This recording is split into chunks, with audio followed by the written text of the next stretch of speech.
Sophie Emmanuel, the floor is yours. Pour commencer, déjà, je vais vous demander de vous introduire, voilà, de vous présenter. Dites-nous en quelques mots qui vous êtes, ce que vous faites et pourquoi ce sujet est important pour vous. Sophie? Bon, bah, allez, je vais commencer. Bonjour à toutes.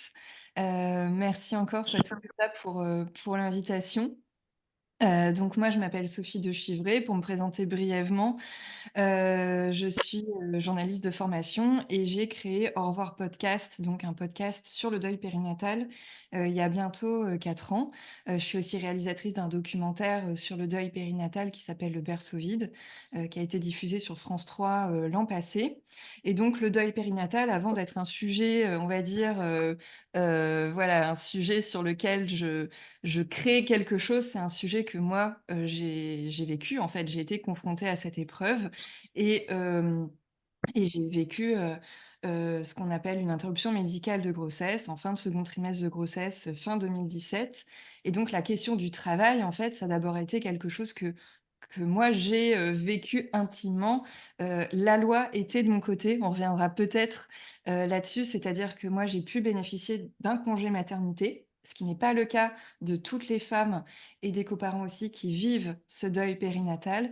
Mais à un moment donné, la problématique de la reprise, du contact avec les collègues, le fait de revenir au travail dans un environnement, où on peut être confronté à plein de choses, c'est quelque chose, voilà, que j'ai traversé. Je me suis beaucoup interrogée là-dessus. Je ne l'ai pas encore pris cette thématique à bras le corps dans le podcast. J'ai pas encore eu l'occasion, mais vraiment Fatoumata, bravo pour ce talk parce qu'on parle de plus en plus, et je te le disais, de la maternité, de la parentalité en entreprise, dans le monde du travail en général. Mais la question du deuil périnatal a quand même voilà, soulève des aspects très spécifiques. Et c'est pas parce qu'on parle de la reprise après le congé maternité qu'on parle vraiment de la reprise après un deuil périnatal, où là, il y a quand même des enjeux qui sont complètement différents. Et en tout cas, ce sera une première graine, ce talk, parce qu'il y a beaucoup, beaucoup de choses à dire, mais c'est important que ce sujet, il ait de la visibilité. Donc, merci à toi pour cette invitation. Merci. Emmanuel? Alors, du coup, moi, je suis Emmanuelle Lièvremont. Je suis issue du monde de l'entreprise. Et, j'ai la chance, parce que j'estime que c'est une chance de travailler dans une grande entreprise qui a toujours considéré les femmes et les hommes, j'allais dire, comme étant une ressource et faisant la différence. On avait notre fondateur qui disait L'Oréal, ce n'est pas des machines et des bâtiments, ce sont des hommes, encore des hommes et toujours des hommes. Alors, il mettait un grand H, bien entendu, mais ça montre la place qu'occupe finalement chacun de nos collaborateurs et collaboratrices dans l'entreprise. J'ai toujours fait des ressources humaines. Donc, je l'ai aussi vécu comme étant, pardon, une DRH qui accueille des collaboratrices qui étaient confrontées à la perte, alors selon d'un fœtus jusqu'à un enfant reconnu mort-né. Je dois dire que sur tout mon parcours RH qui compte à peu près 30 ans, j'ai eu peu de situations à gérer et probablement parce que ces situations elles n'étaient pas dites. Et depuis une dizaine d'années, j'ai pris une autre responsabilité avec une autre facette qui est plutôt de créer les dispositifs qui permettent d'accompagner les collaboratrices et les collaborateurs. Et j'ai notamment travaillé sur la politique de parentalité et la politique de santé. Donc aujourd'hui, en fait, j'ai en charge la santé au sein de L'Oréal en France et en parallèle, l'ensemble des dispositifs qui touchent à la parentalité. Et en fait, le sujet qui est porté aujourd'hui, effectivement, c'est un sujet qui est difficile. Et bravo à toi, Fatoumata, de l'avoir porté depuis plusieurs années et d'avoir, avec détermination, frappé à la porte des entreprises. Et merci à chacune. Alors, je n'ai pas vu s'il y avait chacun, mais merci à chacune d'être présent parce que pour des raisons qui peuvent vous toucher personnellement ou tout simplement parce que le sujet vous intéresse, dans la manière de réagir et d'accueillir aussi si ça arrive à un collègue ou quelqu'un de votre environnement. Donc, merci et je salue votre courage. Et j'utiliserai un terme que j'essaierai toujours d'avoir à l'esprit, c'est beaucoup de respect. Tout ce qu'on a cherché à mettre en place, d'abord, c'est un début, vous verrez, mais ça s'appuie sur une vision d'une parentalité. Alors que moi, j'ai appelé il y a 10 ans une parentalité à 360. C'est-à-dire qu'on parle toujours des événements heureux, vous savez, l'annonce de l'arrivée d'un petit bout de chou, et puis après, on raconte les premiers pas, donc on s'occupe des crèches, et puis après, ceci et cela. Et puis, ben, en fait, à chaque bout de la chaîne, vous avez d'un côté nos aînés, mais ce n'est pas le sujet d'aujourd'hui. Et puis, vous avez aussi tout ce qui se passe avant la grossesse, avant l'annonce et l'arrivée de l'enfant. Et c'est avec cet angle qui est à la fois une extension finalement de nos politiques de parentalité et en même temps en ayant le regard sur la santé des femmes qu'on a pu mettre en place quelques initiatives qui, j'espère, sont un début et qui vont faire un peu boule de neige auprès d'autres entreprises sur le monde du travail. Merci beaucoup, Emmanuel. Sophie, donc je te suis maintenant depuis quelques années avec ton podcast. Pour celles qui ne le connaissent pas, je vous invite vraiment à l'écouter. On a aujourd'hui des managers, on a quelques DRH qui sont inscrits, des personnes qui ont vécu des arrêts de grossesse qu'on dit précoces, avancés ou tardifs ou un deuil périnatal. Et on a aussi des personnes qui ne l'ont pas vécu. Est-ce que tu peux nous rappeler de manière voilà, recontextualisée euh, quand on vit ce moment, comment ça se manifeste et pourquoi est-ce que cette brique du monde du travail en fait est clé, donc comment est-ce que ça peut se manifester dans le travail et nous donner des recommandations pour soutenir, en tout cas de ce que tu as vu et entendu et de tous les témoignages que tu reçois, des recommandations qui peuvent accompagner les personnes qui traversent ces moments de vulnérabilité en entreprise, que ce soit des hommes ou des femmes au final, parce que c'est un sujet qui est souvent vécu par les deux, même s'il y a des spécificités. Voilà, donc je te laisse répondre. Alors, je pense que de toute manière, les recommandations et comment faire du travail un espace de soutien aussi, on va en parler tout au long de ces échanges. Pour recontextualiser un petit peu les choses, c'est vrai que le deuil périnatal, moi, je l'entends dans une acception qui est très large. C'est-à-dire que j'inclus les arrêts naturels de grossesse précoce, les grossesses extra-utérines, etc. dedans parce que je considère que c'est davantage le vécu de la personne que le terme de la grossesse qui, ah, il y a peut-être des micros qu'il va Oui. falloir couper. Mais bon, coupez vos sons. Voilà. C'est davantage le vécu et le ressenti qui fait le deuil périnatal plutôt que la réalité, médicale. C'est vrai que le deuil périnatal, comme vous le disiez, en fait, Emmanuel, vous en aviez pas forcément connaissance à un moment donné parce que de toute manière, il y a un tabou dans la société qui est tel que c'est déjà très dur d'avoir un espace de parole et de se sentir, on va dire, en sécurité pour expliquer ce qu'on vit. Pour plein de raisons et bon, ça, on va pas pouvoir le détailler. Mais il n'empêche que c'est une épreuve qui est intime, que les femmes, en plus, vivent dans leur corps, donc ça redouble, en fait, le caractère intime de cette épreuve, en tout cas avec cette réalité corporelle. Mais il n'empêche que, bah, ça a une incidence sur le travail et à travers tous les témoignages que j'ai recueillis, parce qu'il faut bien le dire, dès que j'ai posté quelque chose sur les réseaux sociaux en lien avec le travail, j'ai eu énormément de retours. Vraiment beaucoup, alors que on pourrait se dire: «Bon, bah, le travail, c'est loin, c'est quelque chose de lointain par rapport à ce drame qui est intime» et pas du tout. Et en fait, les effets, ils sont doubles. C'est que déjà, le deuil en tant que tel va avoir un effet sur notre manière de travailler parce qu'un deuil, déjà, il y a cette, dimension physique, c'est un traumatisme qui peut avoir des effets sur la fatigue physique, la fatigue psychique, le manque de concentration, le manque de mémoire. Il peut y avoir aussi une peur de revenir dans un environnement dans lequel on va rencontrer beaucoup de monde, donc beaucoup d'appréhension. pas de l'appréhension pour toutes. Il y en a qui auront besoin de reprendre le travail vraiment pour franchir un cap et qui attendent cette reprise et ça, faut aussi le souligner. Mais il n'empêche qu'il peut y avoir des incidences sur notre manière de travailler, donc des adaptations auxquelles songer, ça je pourrais revenir là-dessus après. Et dans le même sens, le travail et ce qu'on vit au travail peut avoir une incidence sur la manière dont on vit ce deuil. C'est-à-dire que si on arrive dans un environnement qui est safe, dans un environnement de soutien, dans un environnement où on se sent bien, eh bien, c'est-à-dire que, on va vivre sans doute ce deuil, en se disant: «Bah, voilà, le travail va me permettre, bah, voilà, d'avancer, de me reconstruire», parce que le travail peut être aussi un facteur de reconstruction dans le deuil. On n'oublie pas ce qu'on a vécu, mais ça permet peut-être de franchir quelques petits caps, de se sentir de nouveau, fier de soi, parce que le deuil, ça envoie aussi à ces problématiques où on perd toute confiance en soi, par exemple. De revoir du monde, de se dire: «J'arrive à revoir du monde, petit à petit».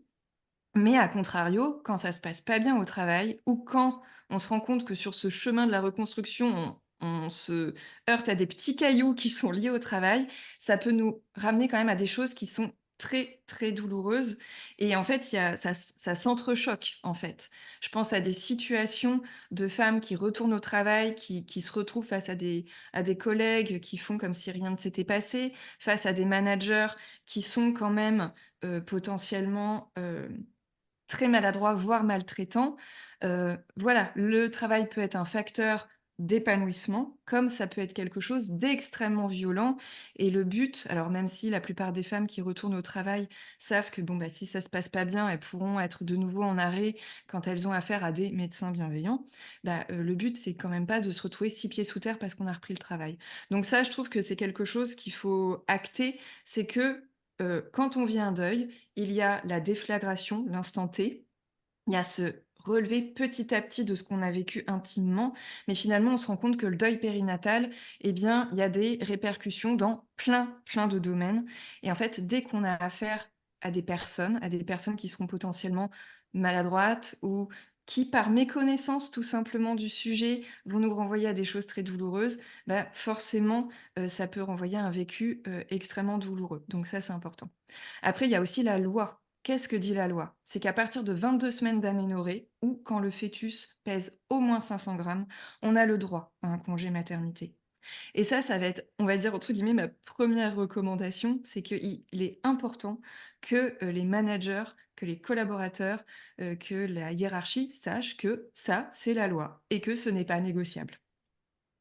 Je le dis parce que ça, j'ai été assez... Alors, en fait, plus rien ne me surprend, mais de recevoir des messages j'ai noté: «J'ai dû me battre pour obtenir mon congé maternité», m'a écrit, une femme. «On m'a appelé 2 semaines après mon accouchement pour savoir quand je revenais».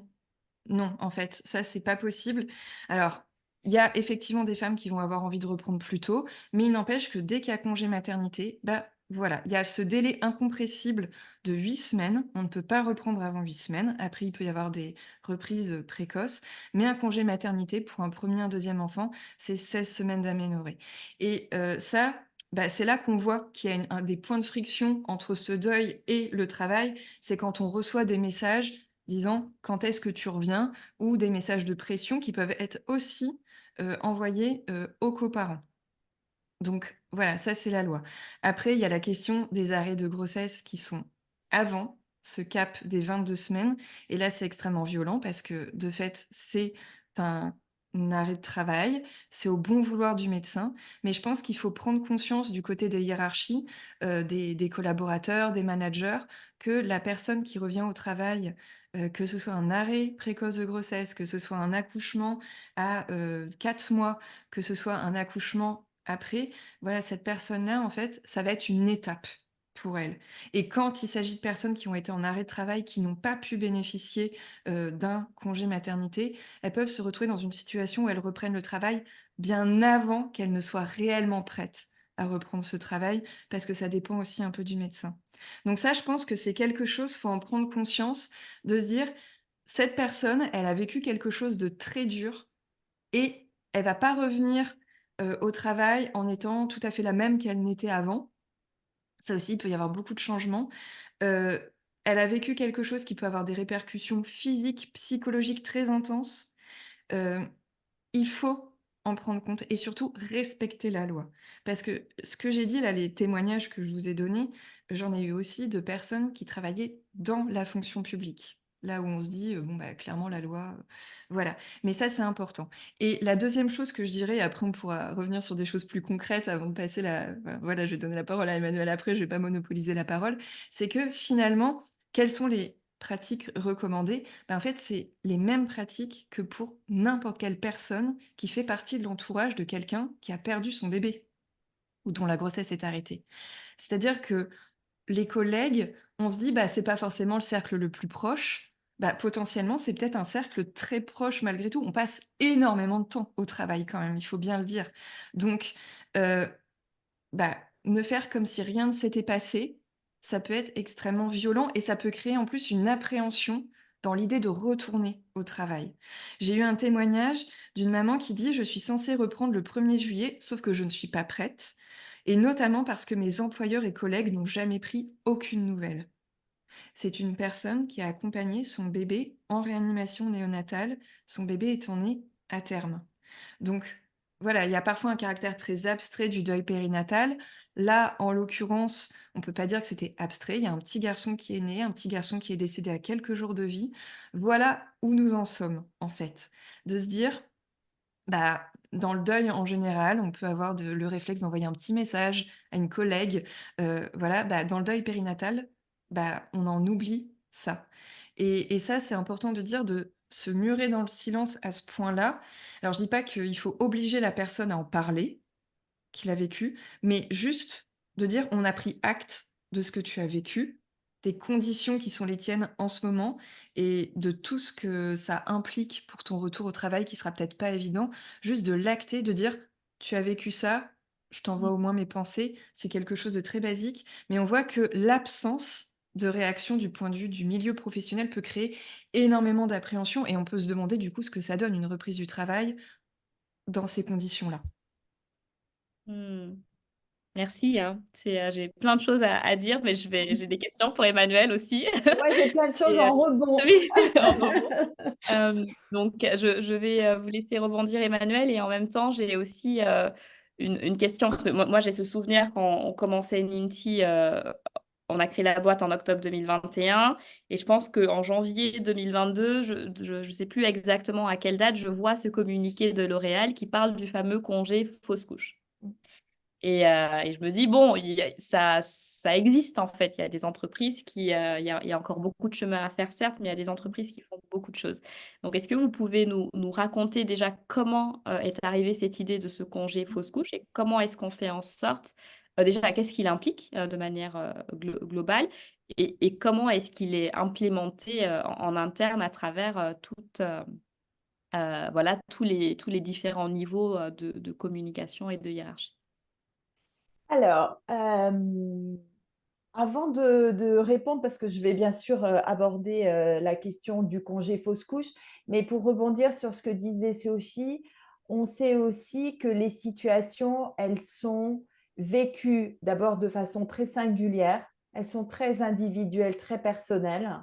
La deuxième, c'est que derrière la notion de deuil périnatal, on parle de réalités qui sont aussi le point commun, c'est qu'il y a un fait. Il y a un fait qui est marquant, mais il y a des différences dans la manière de le vivre quand on parle d'un enfant mort-né, comme quand on parle effectivement d'une fausse couche. Et pourquoi je dis ça? Parce qu'en fait, la posture de l'entreprise, elle a aussi énormément évolué en fonction justement de cette prise de conscience.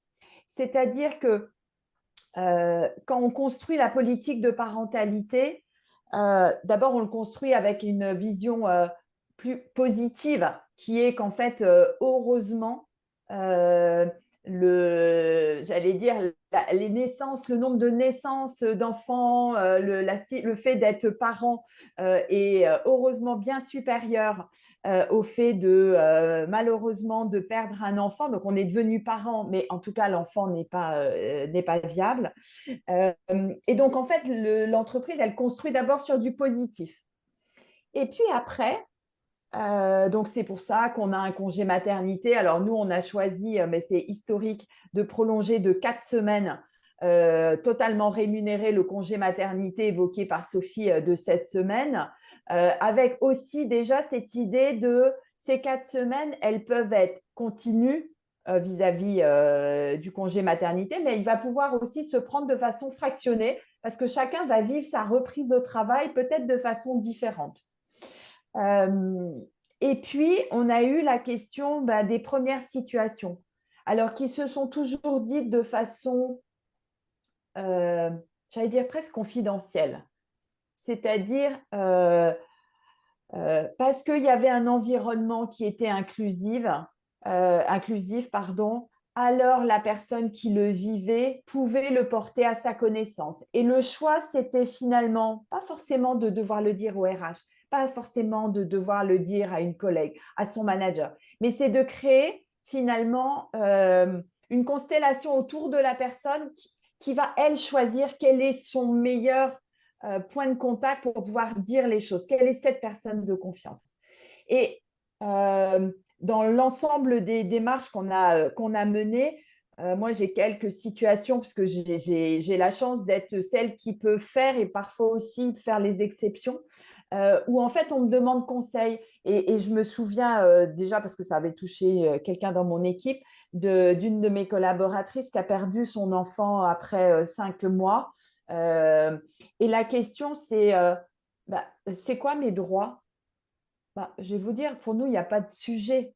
Le congé Schweller de 4 semaines, c'est une simple prolongation du congé maternité. Et ce n'est pas parce que l'enfant, malheureusement, est sans vie que derrière, elle ne peut pas être en bénéfice. Et ce n'est même plus une question de droit, c'est juste une question de ça l'aura tellement marqué, ça l'aura tellement bouleversé à plein d'égards qu'en fait, c'est juste légitime de lui donner du temps. Donc, on n'est même plus, en tout cas dans nos premières intentions, on n'est même plus dans qu'est-ce que dit la loi. Et c'est un minimum. C'est juste de simplement prendre acte que la personne vit un moment douloureux, difficile, et qu'en fait, il y a qu'elle qui peut savoir quel est le bon moment pour revenir au travail. Et donc, il y a une systématique, c'est effectivement quand on est bénéficiaire du congé maternité, quelle que soit l'issue, on est bénéficiaire du congé dit Schweller, donc c'est 4 semaines supplémentaires. Et ça va aussi pour le coparent. Récemment, j'ai été interrogée par un RH qui avait un collaborateur dont la conjointe avait perdu son enfant. Il est bénéficiaire du congé de paternité. Parce que lui aussi, au-delà d'être en présence auprès de sa compagne, il a besoin aussi de ce temps pour vivre à sa manière le deuil, alors qui est moins un deuil physique, comme l'évoque Sophie, qu'un deuil émotionnel, psychologique, mais il en a besoin de ce temps. Et donc, je reviens à votre question, c'est-à-dire qu'au fur et à mesure, en fait, je pense que la prise de conscience qu'il y a des moments en amont aussi qui peuvent être marquants, difficiles. En fait, on s'est dit, oui, certes, on pourrait toujours dire les fausses couches, elles ont existé, elles ont toujours existé toute une vie.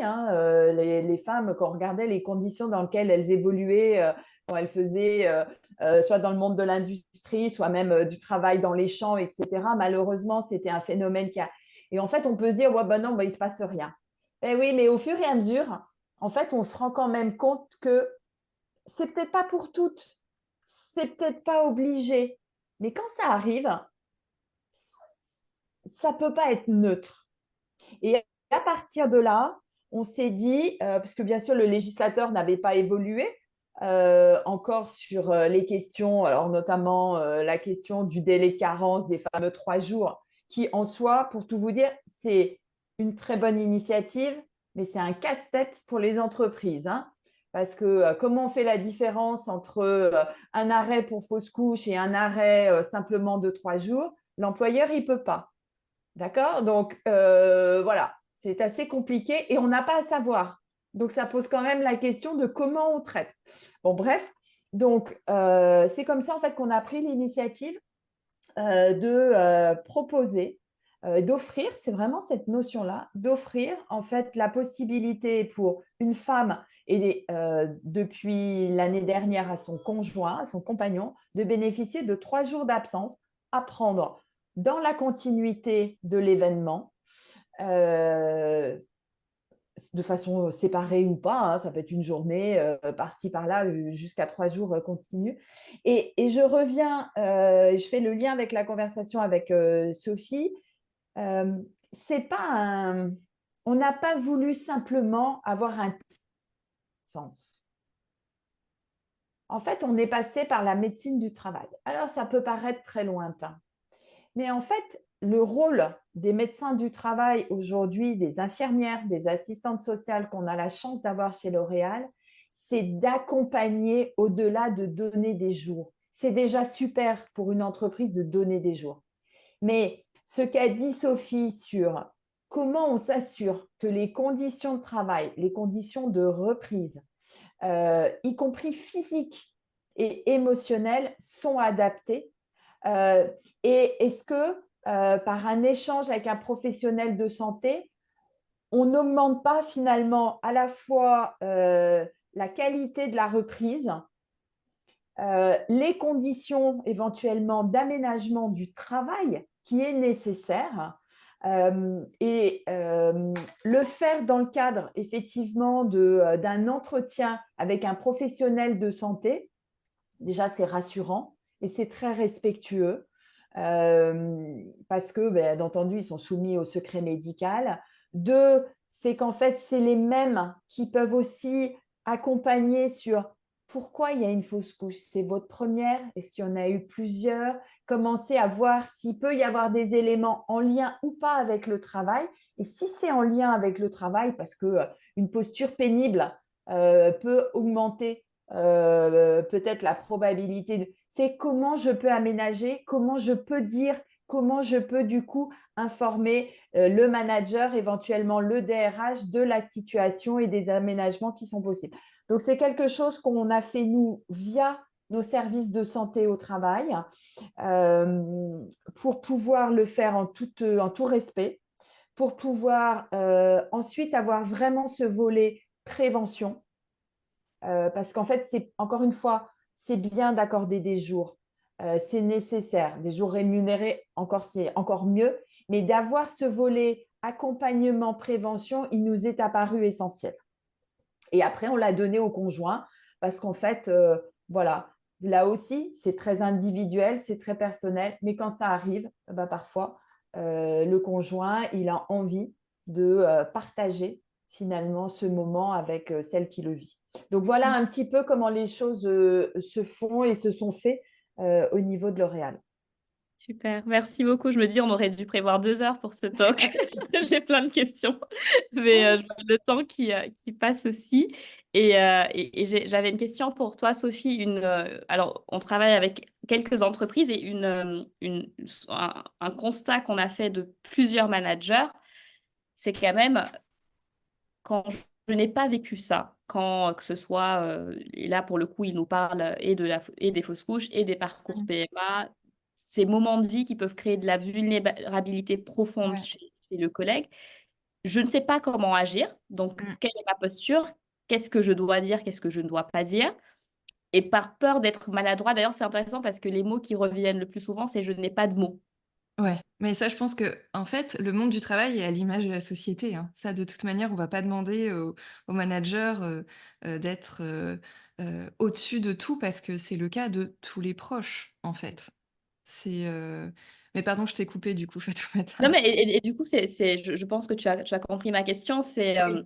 comment est-ce qu'on arrive à les accompagner, en fait, Mm. tous ces managers, ces dirigeants aussi qui sont vraiment, comment dire, qui se soucient de la santé mentale et qui voient aussi les répercussions au Mm. niveau économique, hein, en termes de performance et de productivité de manière très concrète.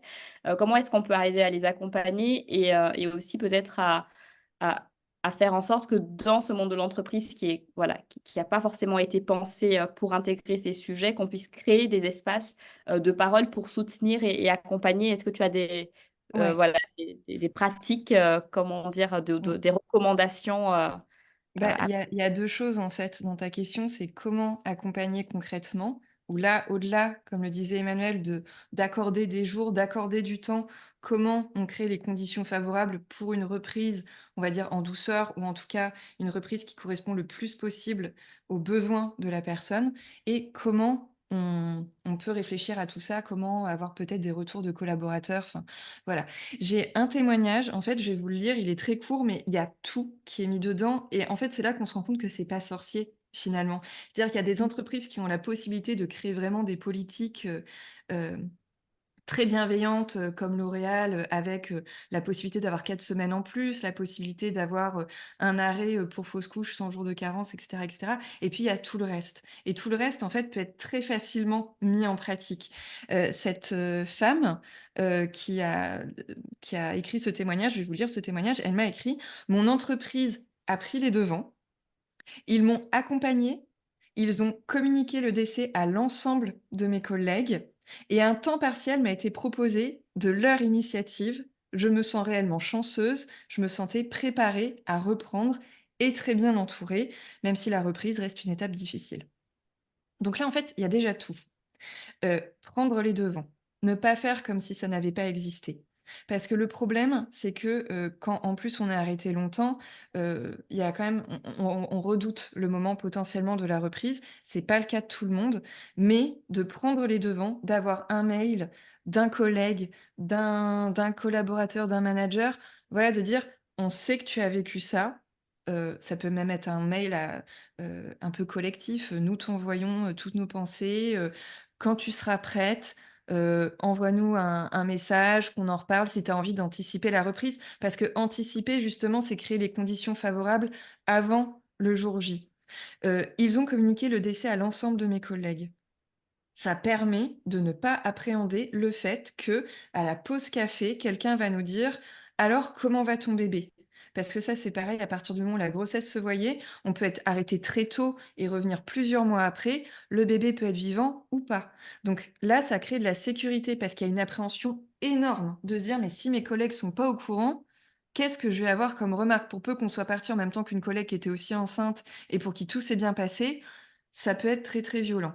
Donc ça, voilà. Et puis on se dit: «Mais que dire? Que faire? Comment ne pas être maladroit?» Bah, en fait, je pense que ces moments d'entretien un petit peu préalables à la reprise, ça permet de dire à son collaborateur, à sa collaboratrice: «Est-ce que tu veux qu'on en parle ou pas?» Il y a des femmes qui vont dire: «Je veux que tout le monde soit au courant, mais juste ne me parlez pas de ce qui s'est passé, parce que c'est pas l'endroit. Là, je suis au travail, j'ai pas envie d'en parler.» Il y en a d'autres qui vont dire: «Si vous me croisez dans le couloir, faites pas comme si rien ne s'était passé, c'est trop violent pour moi. Je vous en parlerai pas pendant un quart d'heure dans un couloir, mais juste, j'ai envie de savoir que vous en tenez compte.» Ça permet aussi de savoir sur quel pied danser parce que les besoins, ils sont pluriels. Quand bien même le vécu peut être proche entre 2 femmes, mais au moins de préparer ça et puis d'avoir une personne de confiance. Je pense, Marie-Hermine a laissé un commentaire, dans un post que j'avais fait et elle a aussi mis quelque chose dans le chat, d'avoir une personne de confiance, c'est ce que je crois vous le disiez en fait Emmanuel, c'est pas forcément, son N+1, mais ça peut être un collègue, ça peut être un RH, ça peut être la médecine du travail, de dire: «J'ai une personne référente, comme ça j'ai pas à aller parler à tout le monde et c'est cette personne-là qui va être un peu le relais, la personne tampon entre moi et les autres pour préparer une reprise en douceur avec les conditions qui vont être les plus favorables pour moi et voir ce qui est envisageable.» Et aussi la question du temps partiel thérapeutique. Il y a beaucoup d'employeurs qui ne le savent pas, il y a beaucoup de personnes qui vivent un deuil périnatal qui ne le savent pas, mais on peut reprendre à temps partiel thérapeutique si on a besoin justement de reprendre progressivement, parce que parfois on a besoin de reprendre, mais pas à temps complet, pas dans les mêmes conditions. Mais de savoir que ça, c'est envisageable, en plus d'un point de vue financier, c'est quand même une sécurité, le temps partiel thérapeutique, eh bien ça fait pour beaucoup.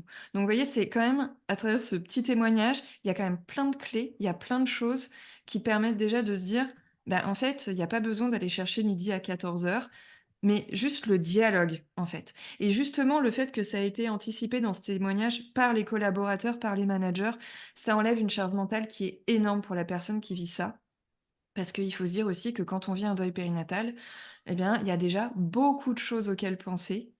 On s'en rend pas toujours compte, mais au moins de se dire: «C'est pas de mon fait», ça crée quand même quelque chose de voilà, ça crée un environnement de confiance. Mmh. Si je Merci. peux me permettre, Sophie, de Oui, rebondir, je, je pense qu'on a déjà, en tout cas le législateur a déjà prévu un certain nombre de choses. Je pense à la visite de pré-reprise. Tu évoquais une reprise à temps partiel thérapeutique. Il peut y avoir aussi tout simplement de se saisir de la médecine du travail. Je voyais dans le témoignage, je crois que c'est alors, je ne veux pas écorcher, c'est Hermine Marie-Hermine, qui, ouais. voilà, qui disait ben, en fait, j'ai eu un premier contact avec la médecine du travail. C'est aussi leur rôle de s'appuyer sur des dispositifs qui existent et il n'y a pas besoin non plus d'imaginer plein de choses. Si déjà, je pense que le niveau de connaissance, et c'est peut-être là aussi la responsabilité qu'on doit avoir conjointement, c'est de euh, donner de l'information. Quels sont mes droits? Quelles sont déjà mes possibilités? Pour moi, ça, c'est quelque chose qui est vraiment important. C'est à quoi j'ai droit dans ces moments-là, et y compris pour favoriser une reprise plus facile et en tout cas moins anxiogène, comme on peut le rencontrer encore, j'allais dire régulièrement, voire même, j'allais dire presque de la façon majoritaire, parce que je ne connais pas de situation où c'est facile. D'ailleurs, même c'est, comme le disait Sophie, il n'y a pas que le monde du travail. Déjà, vivre l'événement, le dire et reprendre une vie normale, entre guillemets, c'est déjà quelque chose de difficile. Il y a un autre élément, moi, sur lequel je voulais rebondir, c'était en fait, je pense que je ne sais pas s'il y a une solution toute faite, Mmh. euh, parce que chaque cas est un petit peu singulier. Il y a celle qui aura envie de s'exprimer davantage, de le faire dire à un collègue ou pas, passer par la médecine du travail, ne rien dire. Mais il y a une chose qui a été dite par Sophie qui est importante, c'est de ne pas nier ce qui s'est passé.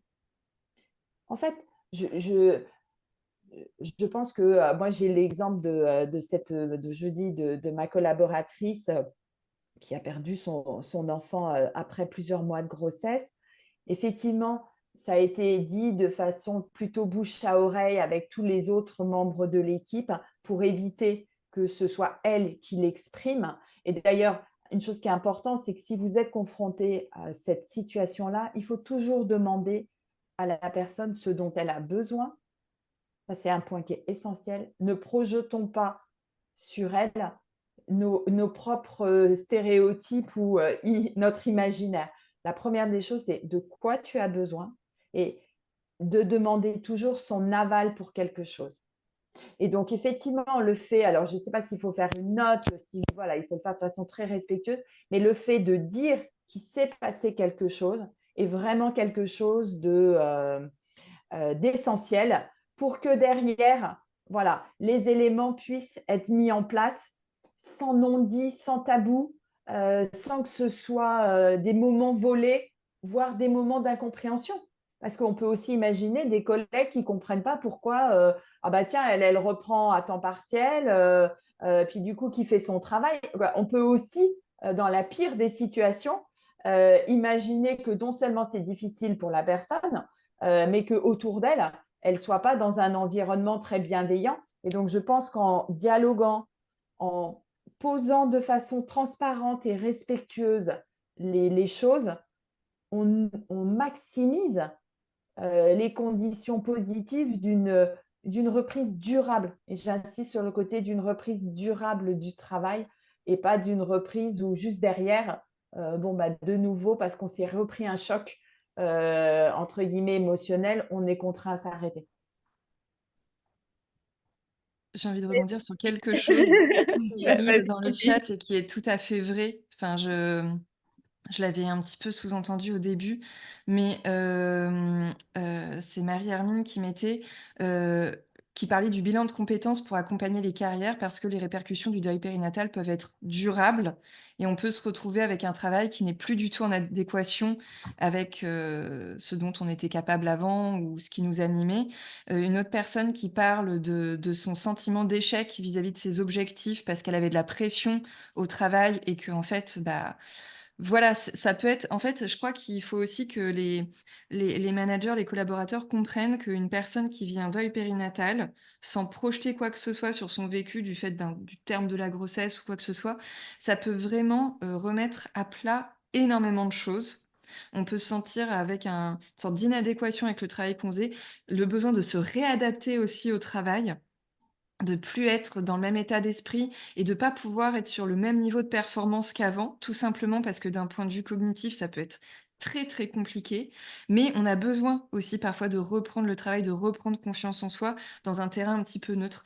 Et c'est vrai que j'ai eu beaucoup de témoignages de femmes qui m'ont dit que en échangeant en amont avec leur hiérarchie, ça avait permis des adaptations sur leur poste, en fait.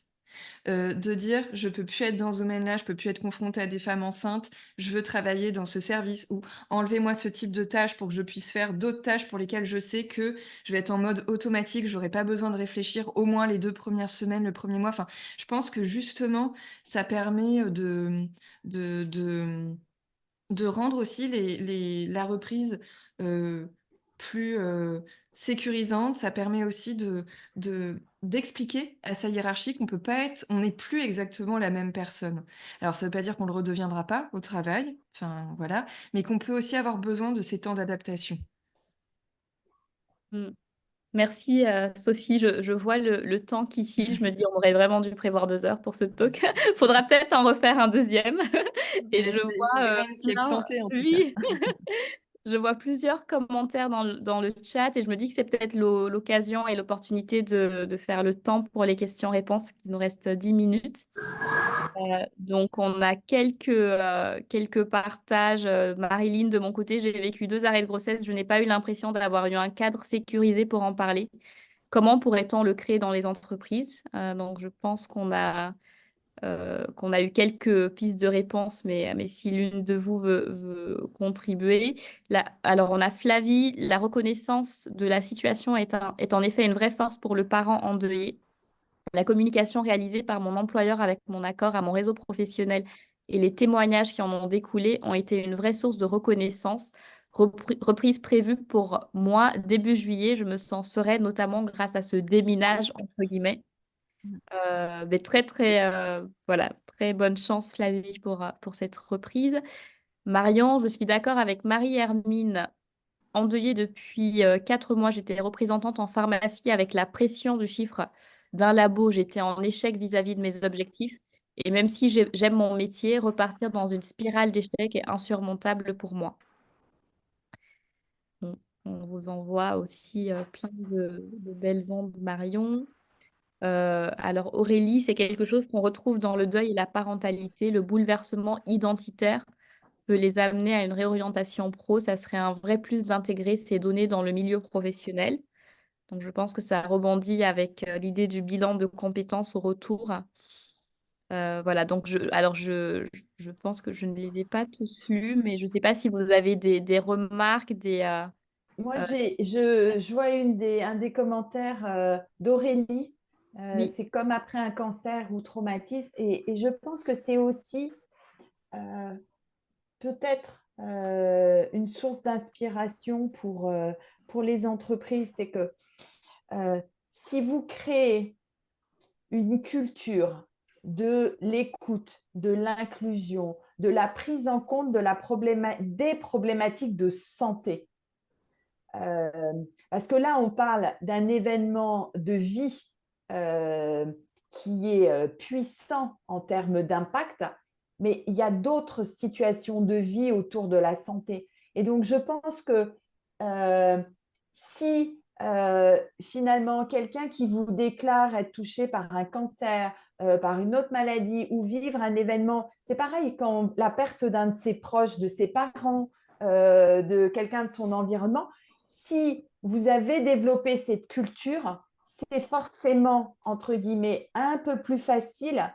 derrière de pouvoir échanger pour adapter quand il y a un événement qui est la perte d'un enfant qui se produit. Donc, je pense que comment on fait pour créer les conditions dans une entreprise? Alors, il y a effectivement Rosen qui dit qu'il faut s'appuyer sur les dispositifs existants. Oui, et moi, je suis convaincue que ce qui est développé pour le deuil périnatal vaut aussi pour de nombreuses situations et inversement.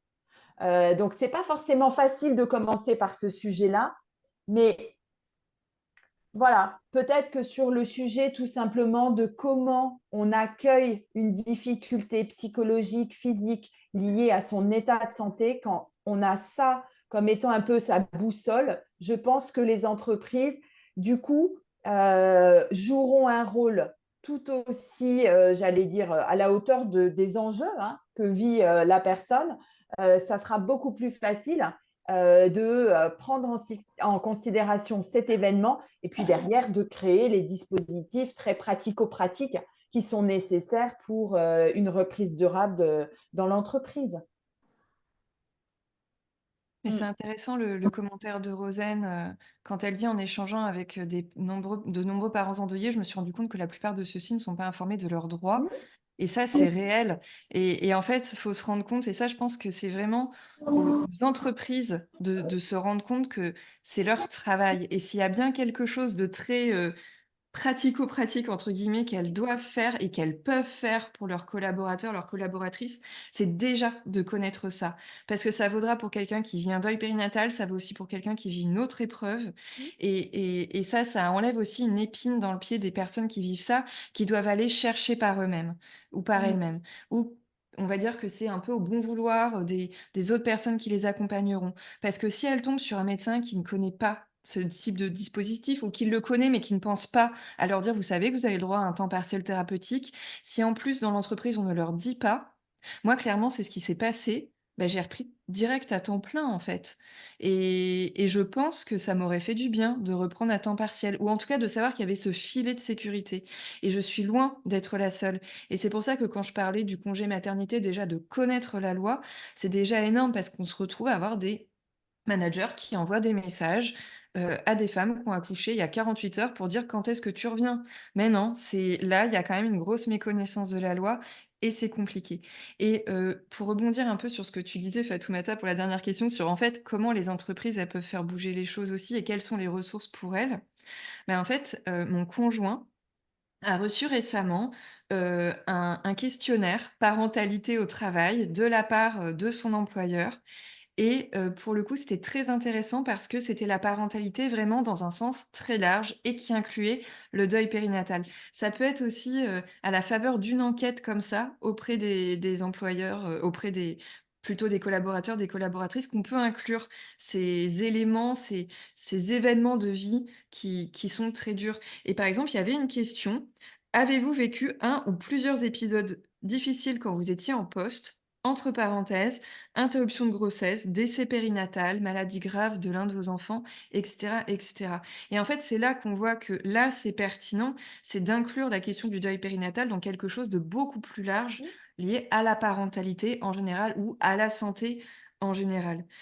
Ça voilà, je pense que c'est, pour des managers qui auraient peut-être un peu de mal à prendre ce sujet à bras-le-corps, de se dire: «Bah, en fait, on peut le traiter en le mettant dans quelque chose de plus vaste et là, d'un coup, je pense qu'à travers ce type de questionnaire anonyme, par ailleurs, ça permet vraiment de collecter des informations et de savoir sur quel levier on peut jouer pour améliorer les choses.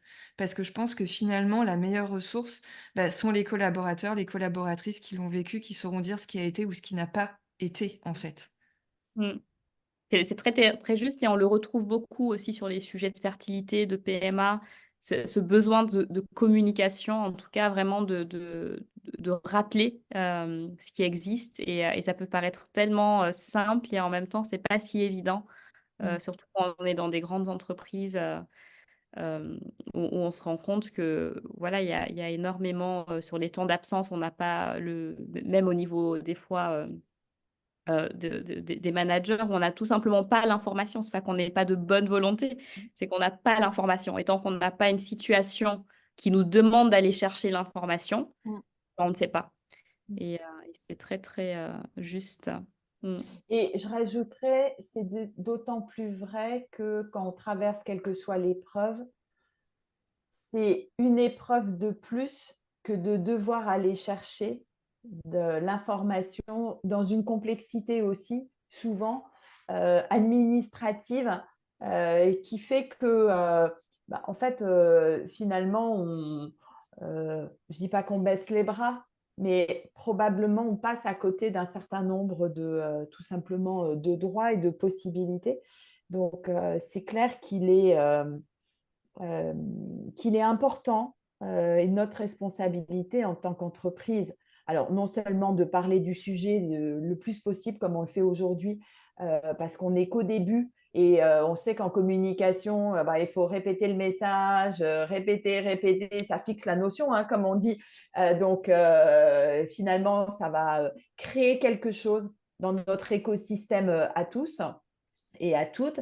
Donc, il faut en parler à l'extérieur, participer comme tu nous le proposes de le faire aujourd'hui, Fatoumata, à des webinars, à des tables rondes sur le sujet globalement, hein, de la fertilité des femmes, sur la parentalité dans sa vision la plus inclusive possible.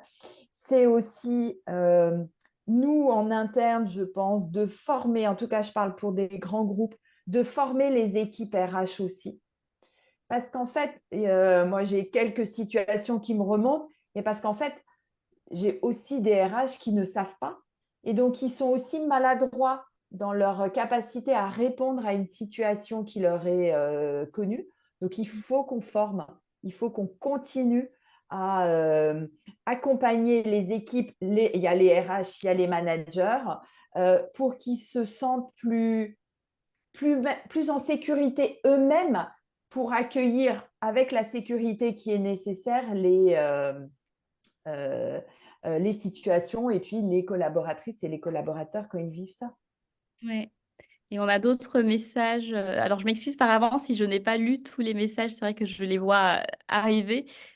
Donc, Audrey, de mon côté, j'ai repris début mai. Mon entreprise ne m'a contacté que 2 semaines après mon retour, malgré mes sollicitations. Ils m'ont demandé de me mettre en arrêt. Pas d'entretien avec les RH ni avec mon manager. Pas de rendez-vous avec la médecine du travail. Je me sens placardisée et ça ne m'aide clairement pas à regagner la confiance en moi. Résultat, je compte démissionner au plus vite pour retrouver un emploi dans une entreprise plus humaine. Et ça, c'est une conséquence dramatique pour les entreprises aussi du manque de mesures aussi et de compréhension de ces sujets, de conséquences directes. Donc, plein de bonnes ondes, Audrey, et je suis vraiment Oui, désolée clairement, Audrey, son à faire témoignage fait ça. écho à d'autres témoignages que j'ai reçus. Et clairement, quand on vit un deuil périnatal, on n'a pas en plus besoin d'être placardisé. C'est là que c'est dramatique et qu'on se rend compte, en fait, à quel point le travail peut rajouter une couche de douleur à ce qui est déjà vécu. Et là, on voit que de toute manière, il y a une fracture qui se crée entre le travail et la collaboratrice. Et ça, c'est pas normal. On ne devrait pas en arriver là, en fait. Donc j'espère que ça va essaimer, ce qu'on dit,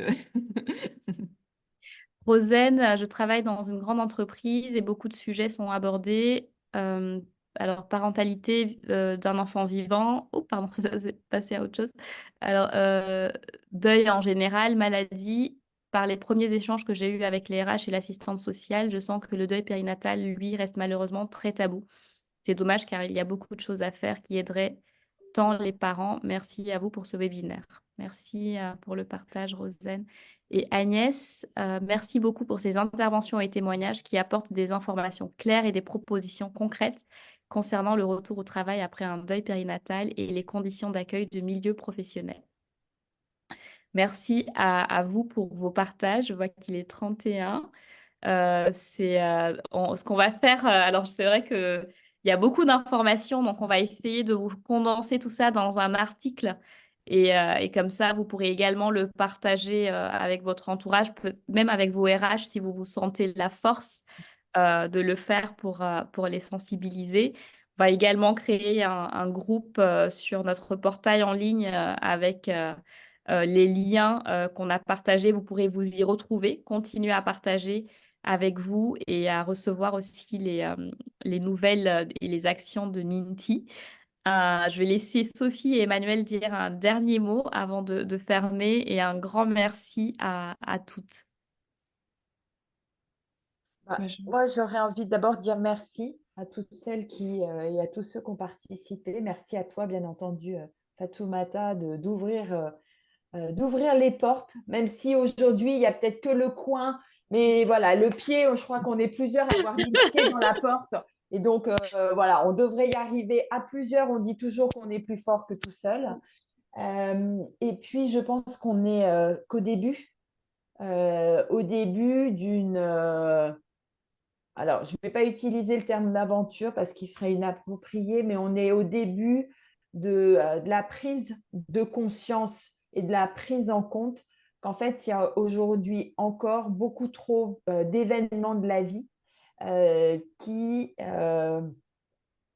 se percutent à la fois dans notre société et pour représenter le monde du travail, dans le monde du travail. Et donc, voilà, il faut qu'on continue avec détermination ce qui a été entamé. En tout cas, vous pouvez compter voilà, sur des entreprises ambassadrices pour faire en sorte que les choses soient plus positives demain. Ouvrir le chemin. Exactement. Merci beaucoup, Emmanuel. Bah, Sophie. merci vraiment à toutes les personnes qui ont assisté à ce talk. C'était vraiment, je trouve qu'il y a quand même quelque chose d'enthousiasmant, même si effectivement le terme n'est pas approprié en tant que tel, mais de se dire qu'il y a quand même des actions, il y a des entreprises, il y a des managers qui réfléchissent au sujet ou en tout cas qui n'en font pas un sujet tabou, un impensé comme c'est le cas dans beaucoup de strates de la société.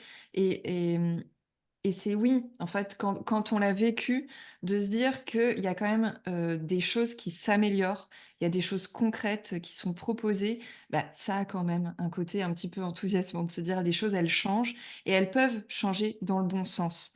Parce que effectivement, c'est le fait d'en parler encore et encore, de dire: «Regardez, vous réfléchissez à la parentalité, attention, il y a encore un point aveugle qui n'est pas abordé, c'est le deuil périnatal, c'est la PMA», enfin, voilà. Et bien de voir que petit à petit ça émerge, eh ben, ça fait du bien. Donc merci beaucoup pour cette invitation Fatoumata. Là clairement, je pense qu'il aurait fallu, une journée Oui, entière en fait, c'est ce que je me mais suis je dit. pense qu'il y a quand même des choses qui ont été dites et si ça peut faire en sorte que, d'autres s'en emparent et que en tout cas là je pense qu'effectivement la porte est ouverte, au moins entrouverte, on y a passé un pied effectivement. Bah, là ça donne un nouvel espace de parole et un nouvel espace de réflexion et dire: «Ça existe et c'est un vrai sujet, en fait». C'est pas parce qu'il n'y a pas, de bébé vivant que ce n'est pas un sujet. Non, bien au contraire et il faut pas en arriver au point où il y a une fracture qui se crée au niveau, du travail parce qu'en fait, c'est trop dur pour tout le monde et là, hem des des personnes qui travaillent en confiance et qui se sentent bien au travail et je dis on passe énormément de temps au travail, ben, c'est profitable pour tout le monde, en fait. Il faut bien le percevoir aussi comme ça. Donc merci beaucoup pour cette invitation et Merci, merci à merci toutes les personnes qui Sophie. étaient là. Oui, merci. Je vois qu'il y a encore des questions. Ce que je vais faire, c'est je vais créer cette boucle de groupe. Comme ça, vous pouvez continuer à échanger ensemble et je vais essayer de trouver des réponses aussi pour répondre aux questions, notamment pour Marie sur la Belgique. Je pense à une organisation. Je vais te la partager. Donc, très belle après-midi et à bientôt. À Au revoir. bientôt.